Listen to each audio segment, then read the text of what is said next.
Assalamualaikum warahmatullahi wabarakatuh. Waalaikumsalam warahmatullahi wabarakatuh.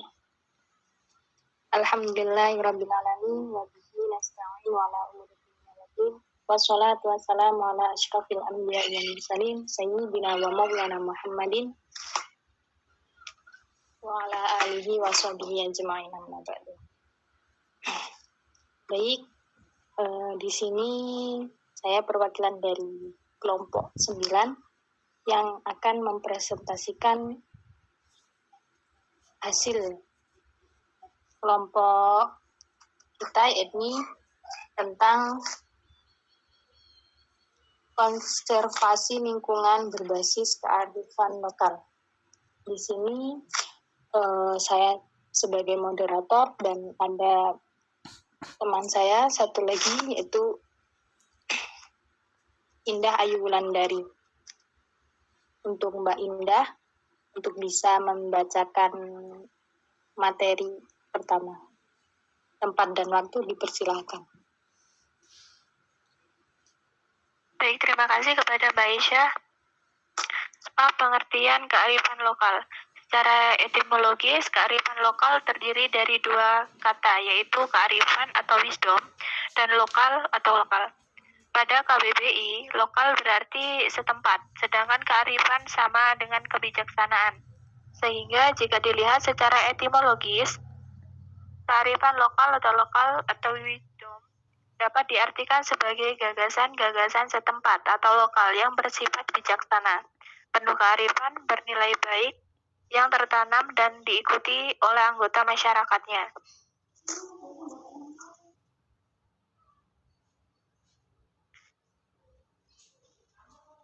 Istilah kearifan lokal pertama kali dikenalkan oleh H.G. Quaritch Wallace dalam Budianto 2006 yang menyebut kearifan lokal sebagai local genius, yang berarti sejumlah diri kebudayaan yang dimiliki bersama oleh suatu masyarakat sebagai suatu akibat pengalamannya di masa lalu.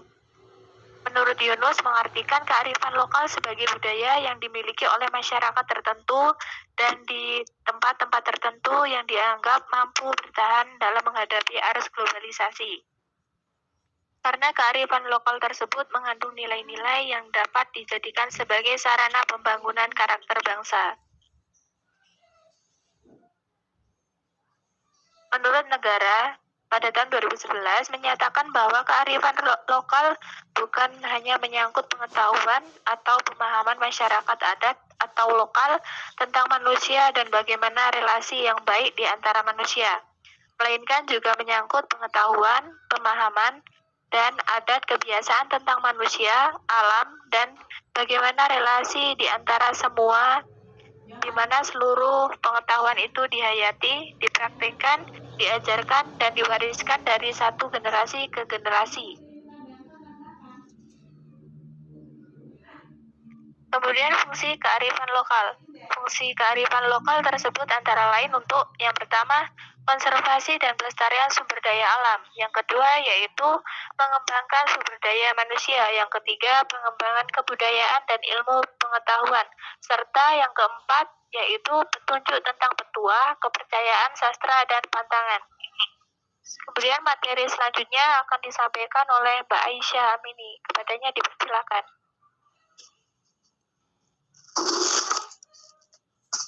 Baik, selanjutnya yaitu selain itu ditambahkan oleh Sartini yang mengemukakan fungsi dan makna kearifan lokal, diantaranya yang pertama ada berfungsi untuk konservasi dan pelestarian sumber daya alam, yang kedua berfungsi untuk mengembangkan sumber daya manusia, misalkan berkaitan dengan upacara daur hidup atau konsep Kanda Patratus.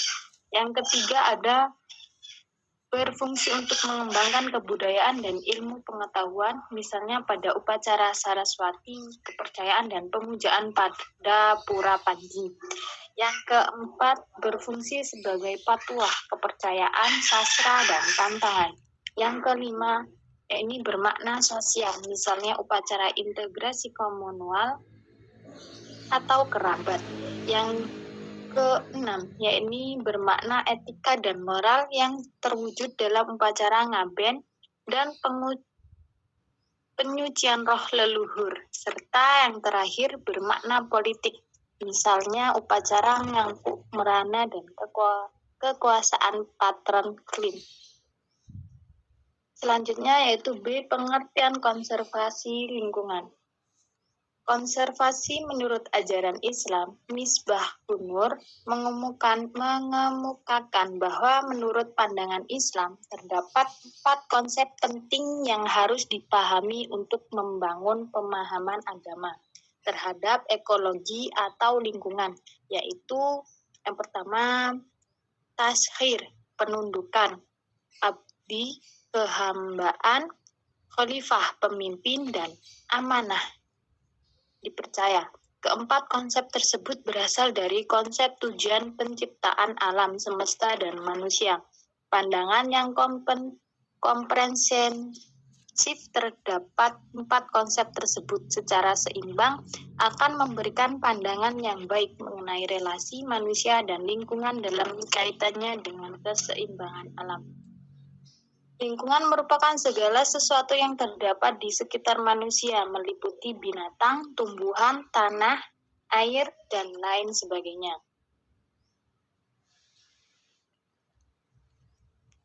Terkait dengan kedudukan manusia sebagai khalifah di bumi, Farhani mengungkapkan bahwa manusia memiliki tugas menciptakan perdamaian, kemakmuran, dan kesejahteraan umat manusia. Dalam Al-Quran ditemukan larangan untuk berbuat kerusakan di bumi dalam susunan redaksi ayat La tufsiduna fil ard sebanyak 3 kali, yaitu dalam Quran Surat Al-Baqarah ayat 11, Quran Surat Al-A'raf ayat 56 dan 85. Oleh karena itu, jika manusia tidak dapat mempertahankan kelestarian alam, dalam pandangan Islam, manusia tersebut telah gagal dalam mengemban tugas sebagai seorang khalifah di muka bumi. Khalid dalam Al-Quran Ciptaan dan Konservasi menyatakan bahwa tidak seperti spesies lain dalam penciptaan, manusia secara istimewa dianugerahi kemampuan bernalar dan merumuskan pikiran-pikirannya yang rumit. Pada Quran Surat Ar-Rahman ayat 55.